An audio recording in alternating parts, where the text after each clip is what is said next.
Thank Jeremiah Pickerhead. Thank you very much.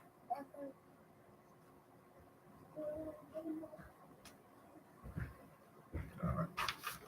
Feel better now. Yeah. Shalom, shalom, everybody. How y'all doing? Welcome back to Reading with SHILO. We're going to get in early tonight. We got a little session. We're going to run through section 3 right fast. Section 3 of chapter 7 of On the Real Side by Mr. Mel Watkins. The history of African-American comedy from slavery to Chris Rock. We are going to get section 3 in. It's like 4 pages, man, so it's not going to be long. We're going to get it in and get it out the way just in case some stuff come up later on. I'm not able to do it later on tonight, so we're going to get it out the way now. So section 3 of chapter 7. Shalom, spiritual conversation. How you doing? Shalom. Boys, where y'all at? All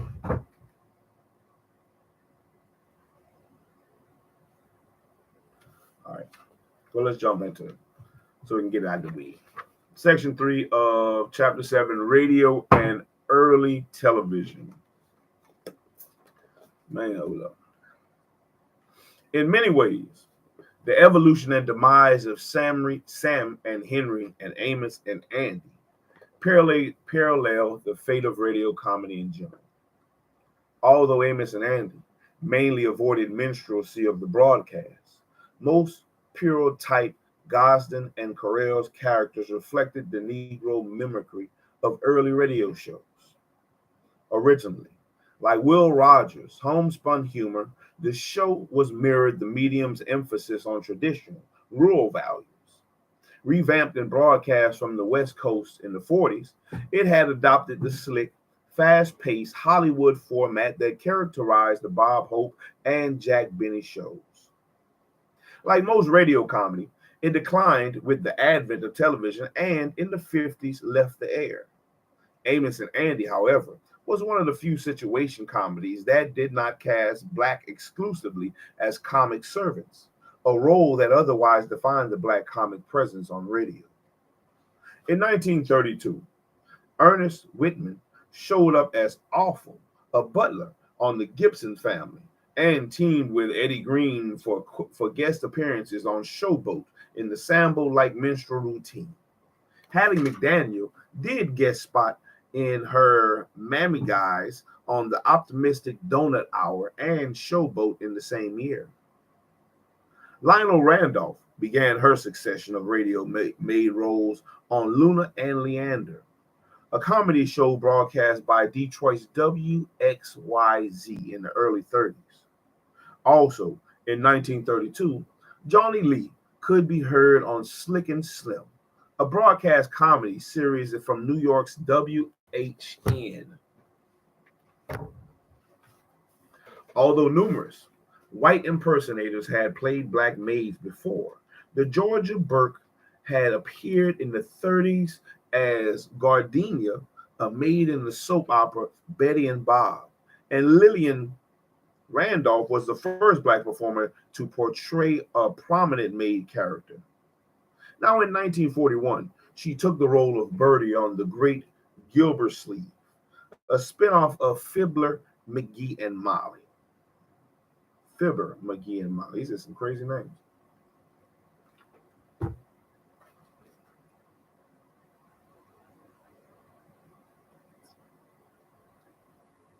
In 1941, she took the role of Bertie of The Great Gildersleeve, a spinoff of Fibber, McGee, and Molly, after Amos and Andy, the second most popular show in radio history.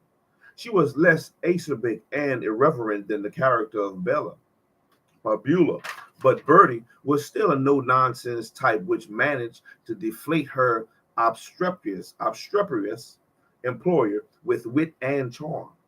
She would occasionally match Gildersleeve's stentor. I don't know what this word is. Let's look this one up. I definitely don't know what this word is. Stentorian. Stentorain.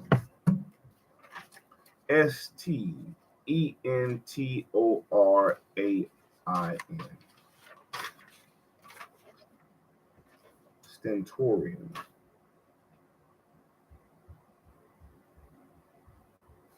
Stentorian,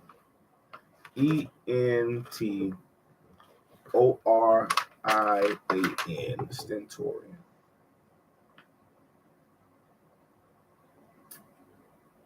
I wonder what it could be. Stentorian. Stentor, Stentorian.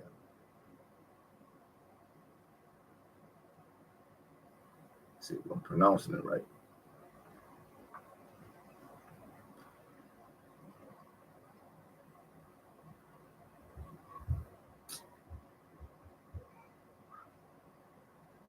Stentorian.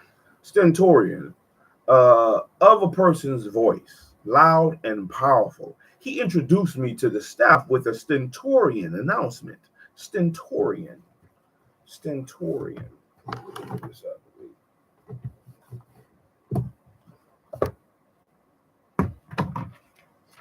Gaggersleeve's stentorian outburst, his loud, his powerful, his stentorian outburst in kind.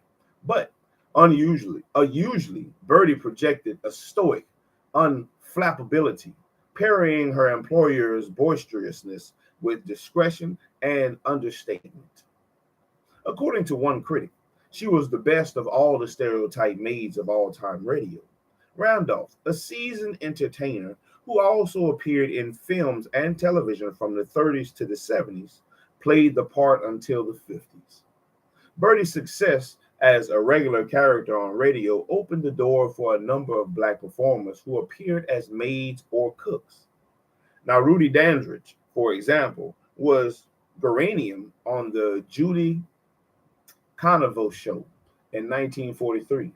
Butterfly McQueen appeared as a maid on several programs, and Randolph also appeared as Daisy on the Billy Burke show. My bad, man. In 1943.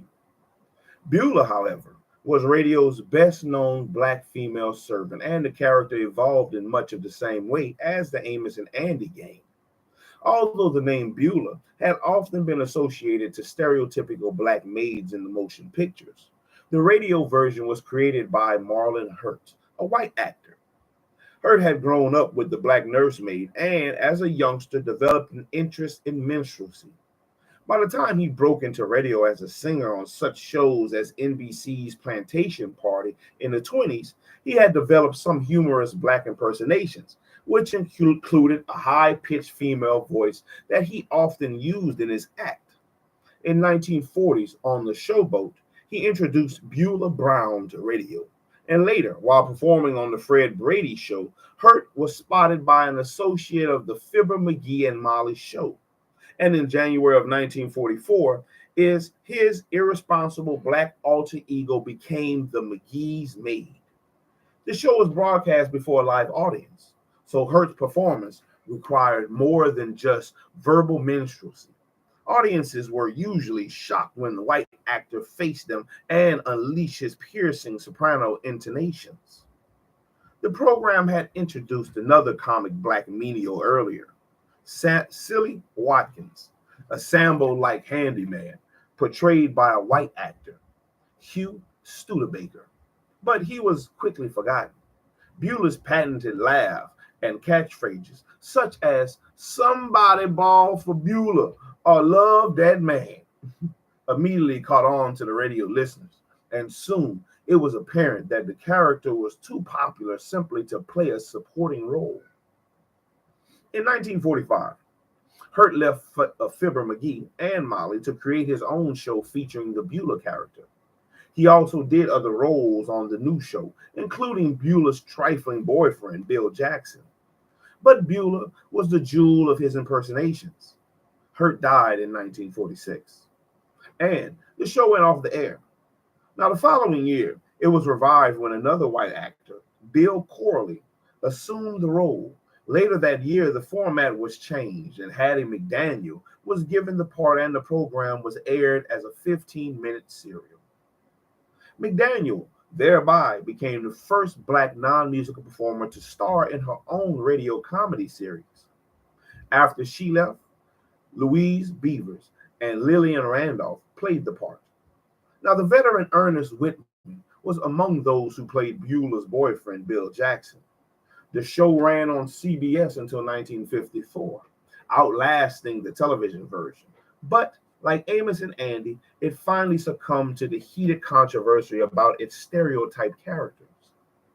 The most recognizable and enduring black comic character who appeared on early radio was Jack Benny's valet and sidekick, Rochester. Benny was among the first radio stars to use black actors on his program, but before June of 1937, when, as Rochester, Eddie Anderson became a permanent member of the cast. They usually made one-shot appearances, though. Racial taboos made it nearly impossible for blacks to get regular acting jobs in the radio industry. And Anderson was the first black performer, to acquire a regular part on radio. And the cocky, irreverent valet was soon one of the medium's most popular characters.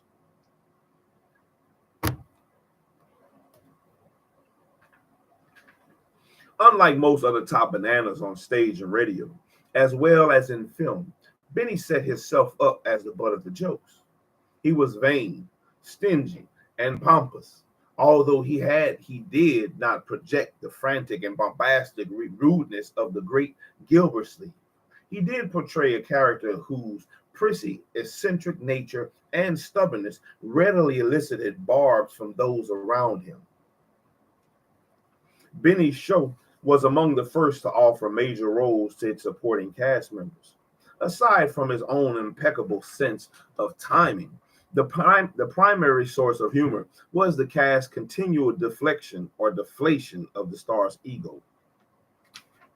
Don Wilson as the beefy,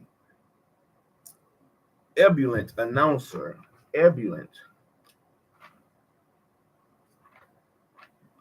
Phil Harris, the effervescent band leader who joined the show in 1936, and Benny's wife, who played Mary Livingston, were among his most outspoken comic adversaries.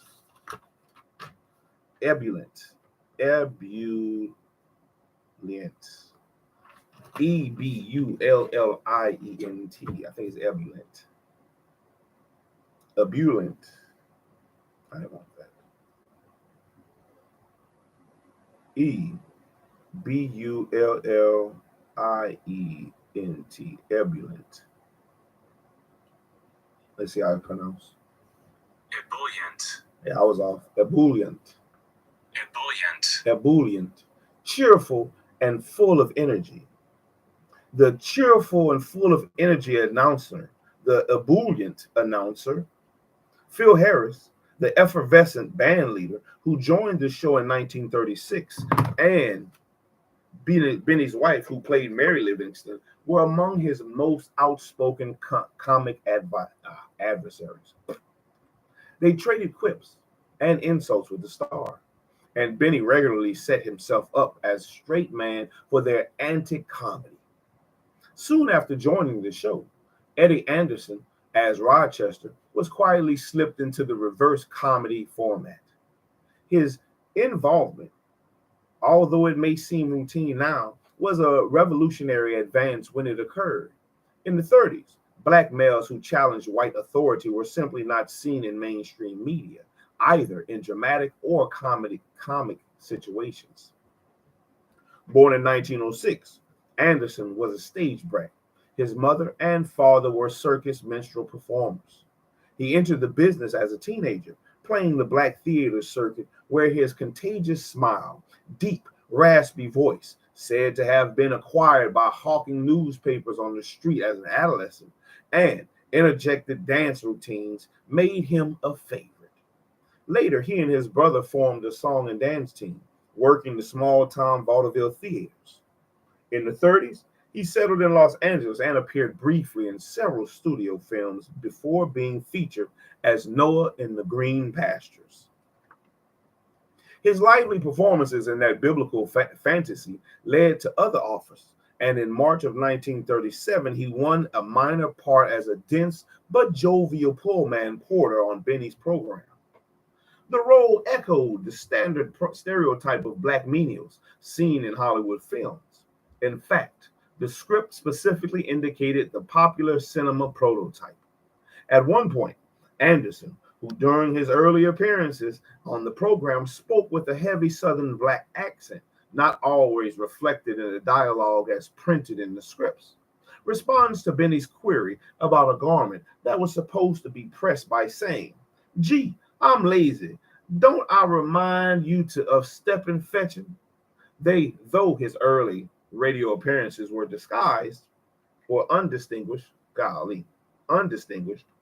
Anderson had one distinctive attribute that made him particularly suitable for the new medium: his unique, gravely voice. Now, Benny and his associates quickly recognized this, and Anderson was enlisted as part of the gang. As Rochester, Benny's valet, Anderson gradually evolved into one of the more sardonic and outspoken black comic servants in motion pictures or radio, a male retainer that the likes of which would not be heard again until the debut of Robert Gilliam as Benson on television in the 70s. I have to look him up too. Robert Gilliam.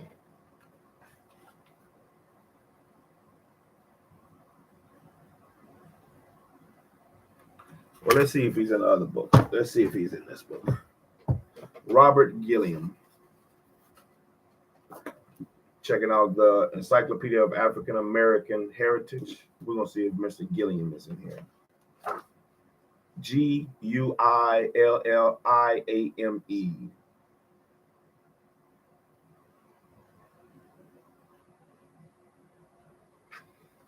Gui. No, he's not in here. Whoever it is that played Benson. At the outset, however, Rochester was more or less a carbon copy of Fetchin' Porter. Although permitted a few sarcastic jibes, he was presented as a comically inept worker who, on his own time, was a trifling, carefree, crap-shooting philanderer. On the 1938 show, for example, the following exchange occurs after Benny complains about Rochester getting off and delaying the train on the trip from New York to Los Angeles. Rochester: "I thought I sees back in Harlem." "Harlem? I told you before, all those people at the station were Indians." "Indians? Yes. Well, just the same, I saw a papoose eating a pork chop." "Well, what of it? He can be an Indian and still eat a pork chop." "Well, I know, but he heard it between two slices of watermelon." "All right, you win. But I want to tell you something, Rochester. This is the last time I'm going to take you to New York. You're supposed to help me. The only time I saw you was when you needed money. Why, you spent more than I did." "That ain't no record." "Never mind that. On another thing, you lied to me. You told me you needed the money for a new suit. Now, where is it?" "You mean the one I had my heart set on?" "Yeah. Where is the suit I gave you the money for?" "Well, I tell you, boss, I was on my way to the store and got mixed up in a game of African badminton." "Oh, so you lost your suit in a crap game, huh?" "Yes, sir. I rolled myself right out of the Easter parade." On another occasion, after admonishing Rochester for losing his bicycle in the crap game, Benny demands that the valet get it back. "Now, Benny, I want you to go to that garage and tell your friend to give you back my bicycle." "Without paying for it?" "Yes, without paying for it. Just grab it." "Now, wait a minute, boss. That boy's got a razor that does everything but run out and get the mail." "Well, Rochester, what are you scared of? You carry a razor yourself." "Yeah, but it's only a guillotine. It's only a Gillette, and I'm all out of blades." A guillotine. As late as 1950, Rochester was depicted carousing and shooting craps in Harlem.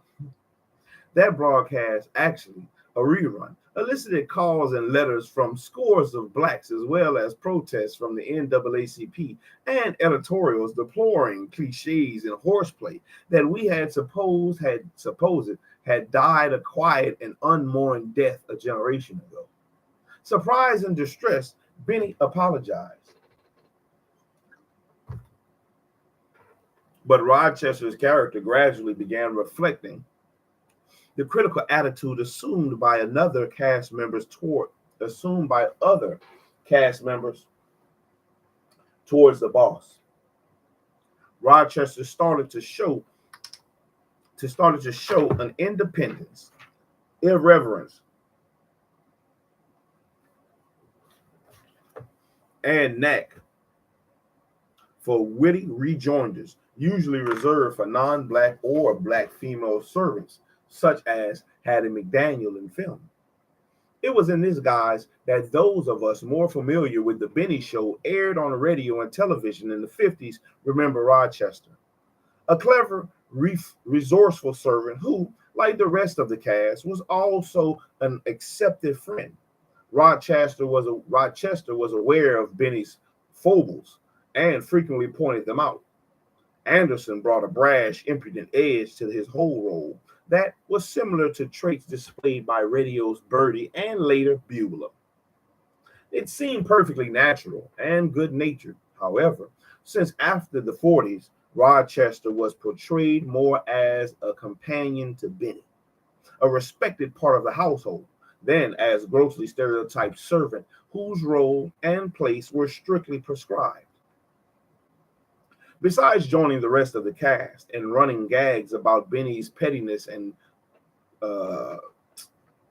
parsimony, his vanity, pomposity, inept performance on the violin, and stubborn instances that he was still 39, Rochester's twitting was often based on attitudes about recreation and style that were common among the majority of African Americans.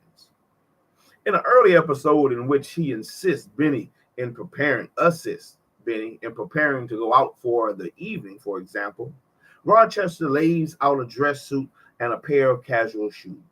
Jack: "Those are my sports shoes. Where did you ever see sports shoes with a full dress suit?" Rochester: "In the Harlem Esquire." Jack: "Well, run over to my dressing room and get my plain black ones and hurry. Black coat, black shoes, black pants. You is the most monotonous man I ever worked for."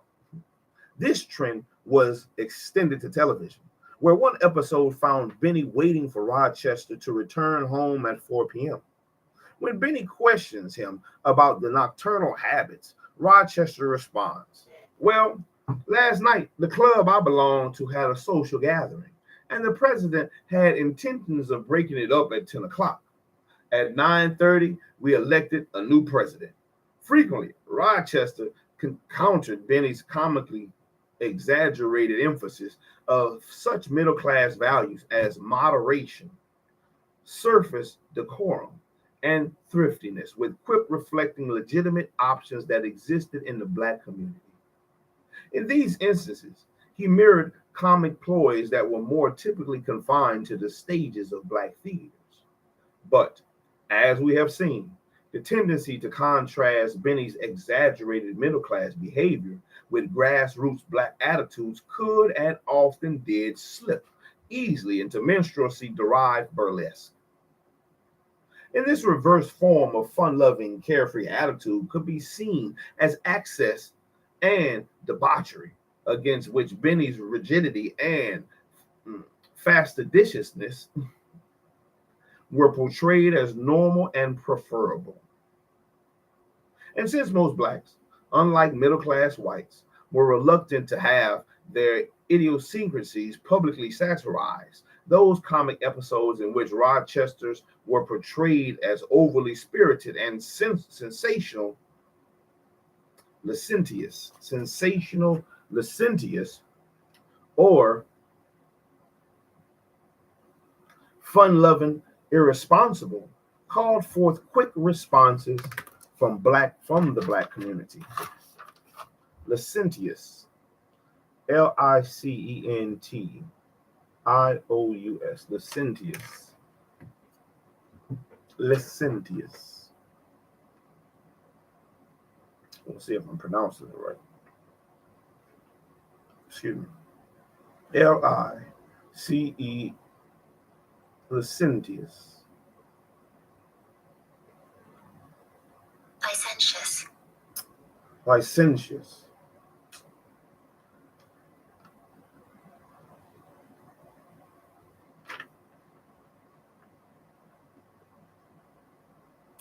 And since most blacks, unlike middle class whites, were reluctant to have their idiosyncrasies publicly satirized, those comic episodes in which Rochester was portrayed as overly spirited and sensual, licentious, or sensual, promiscuous, and unprincipled in sexual matters. The ruler's tyrannical and licentious behavior. Licentious, or fun-loving, irresponsible, called forth quick responses from the black community. Conversely, Rochester's assertiveness and witty deflation of Benny's haughty stage persona precipitated protests from another source. Rochester was quite simply far too uppity for many white listeners, particularly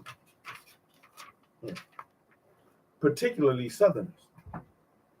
His cavalier attitude and prickly rejoinders, like those of Hattie McDaniel in her typical roles, frequently annoyed audiences below the Mason-Dixon line. The episodes that reportedly caused the largest deluge of mail in the program's history was one in which Rochester, helping Benny prepare for a boxing match with Fred Allen, accidentally hits his boss too hard and knocks him out. Comically portraying a Negro hitting a white man, even if it is unintentionally, and even though Joe Louis was heavyweight champion at the time, was considered a transgression of major proportions. But despite its mildly controversial aspects, the Jack Benny Show survived the purge that discredited and finally eliminated most comedy shows that featured black characters during the 40s and the 50s. In the early 50s, Benny began a regular scheduled television program with the same insensible or ensemble, the same ensemble. Let's look it up. Ensemble, Ensemble. I should know this word.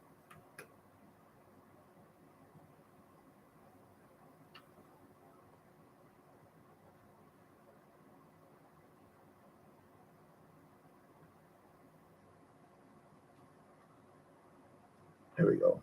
Ensemble. Ensemble. Ensemble. Ensemble. Here's the definition of ensemble: a group of musicians, actors, or dancers who perform Oh, together. this is some humbug. That's not how you pronounce it. It's ensemble. Oh, Lord.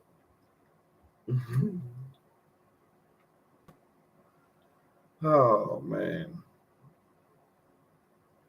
You know, when with this homeschooling that I'm doing right now and going through the blends with the this is words like these is where it's going to be, confusing. When trying to pronounce the words and pronouncing them the way they are spelled. Ensemble. Hey. Yes, man.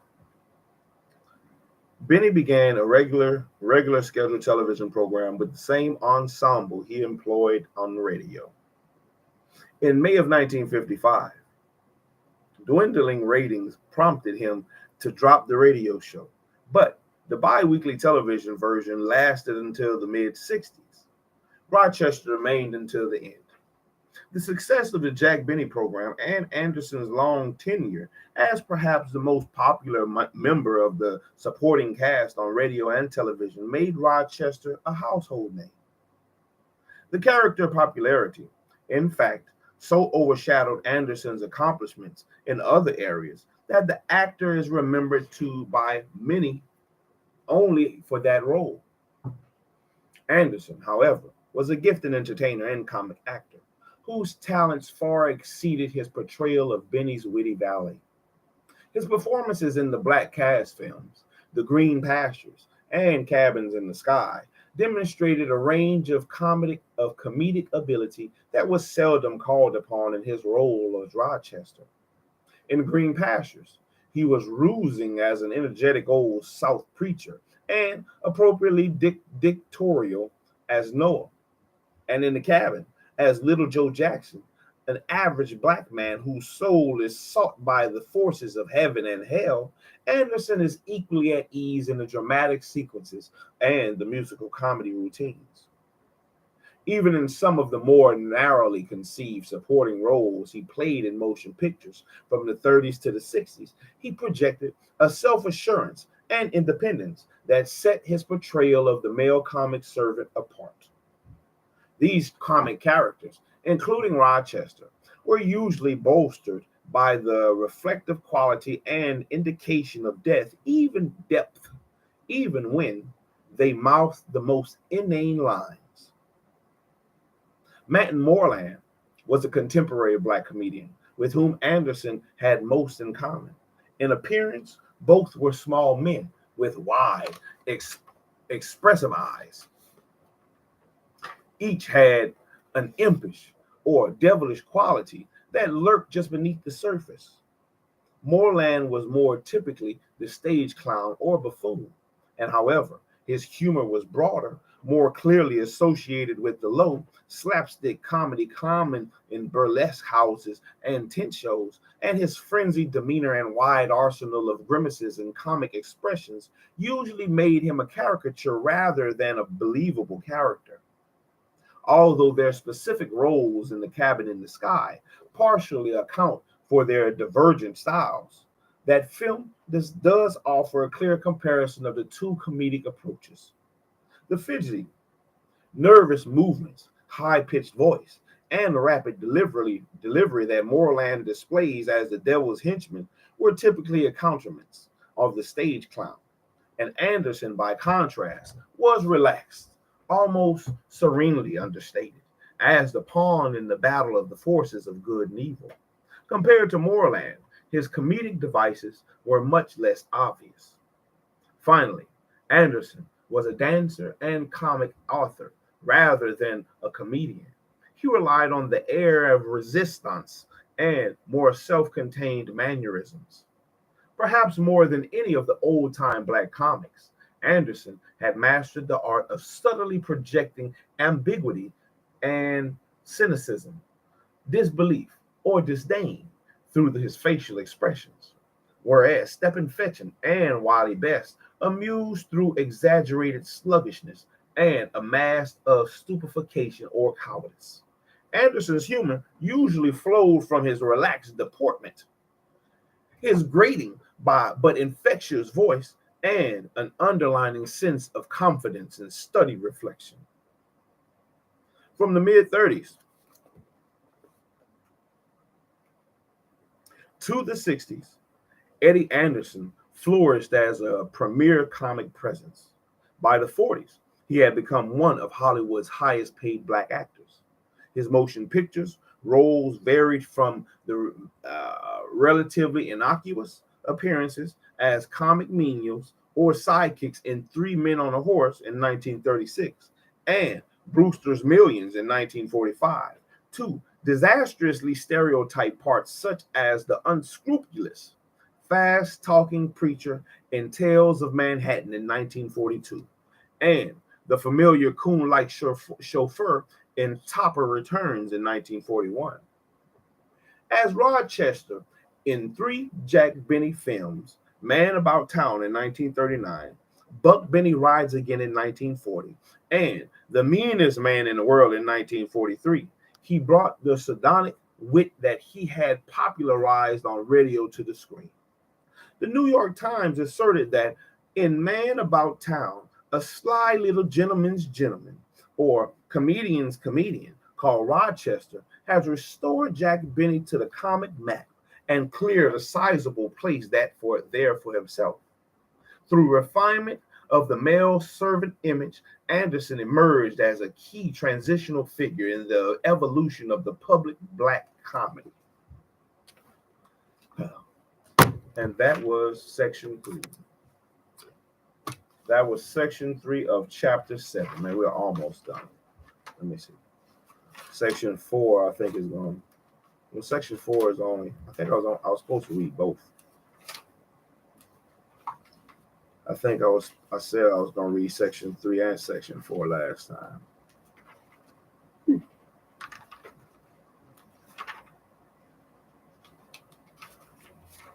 What time is it? 9:30. 1. Yeah, I'll wait till next time. I might come back later on tonight. We'll see. I'll probably come back later on. I'm going to try to come back later on tonight and read section 4. We'll stop there for right now. I got to go start cooking. But once again, man, the early thoughts in reading this section was about all the so-called white folks playing these black people and doing their impersonations and stuff like that, and white folks loving it, and they always want to see, their disdain or hatred of seeing a so-called black actor in a good position and not just being a servant, a maid, a chauffeur, valet, somebody in the menial services, as they put it in the book. Yeah, but yeah, have fun, huh? Oh yeah, let them boys stir that pot. So yeah, but I was just trying to hurry up and get it done. I didn't want nothing to stop me from getting section 3 done for the day, which we accomplished that. We will look how the time does for later on tonight. So be on the lookout. Be on the lookout for later on tonight for section 4. And if not later on tonight, definitely tomorrow. But whether it be early tonight, like around 9, or late tonight, around 1, section 4, Lord Spare Life, will get read. I will read section 4 tonight because it's short. It's only like 4 pages, 3 or 4 pages. Let's see, 1, 2.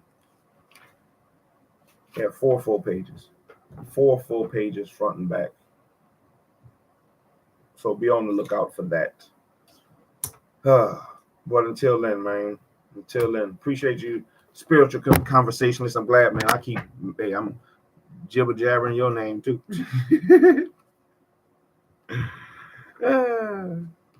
Yeah, jibber jabbering that thing. Yeah, but we'll come back and we'll keep pushing. We'll keep pushing, 1 page, 1 word at a time, 1 page at a time, 1 section at a time, 1 chapter at a time, until we finish the book. Until we finish the book and see, what we can learn and grow from in any of these things. Yes, be on the lookout. It will be tonight. I'll try to do it early since it's only. I'm really thinking about 9:30. For real, on the real, about 9:30. So I'll probably try to just go ahead and set it up. I've never done it before like that, but where you that's why I do the live just straight out, because I haven't done it where you could schedule something. All the times that it's turned out scheduled, it didn't turn out good in my videos. I couldn't really get to it. But yeah, 9:30. I'm gonna shoot for 9:30 for section 4. 9:30 tonight. We'll come back with section 4 of chapter 6, chapter 7, radio and early television of On the Real Side by Mel Watkins, the history of African American comedy from slavery to Chris Rock. Yeah, be there or be square. And if you catch it on the back end, like, comment, subscribe if you want to hear more of the books. definitely put a like. You know, it's definitely something you can do to help grow the channel. We are moving up, man. I'm almost to 600 subscribers. I want to thank everybody, thank all the subscribers. Let's keep moving along. The next goal, once I reach 600, will be 1,000 subscribers. You know, and the many different things that SHILO may do, from reading to archery to other stuff, fishing. We'll see. We'll see what we can start putting else on the channel. But let's keep moving. Let's keep moving. Let's keep growing. Let's keep showing, man. Shalom. Till next time. SHILO out.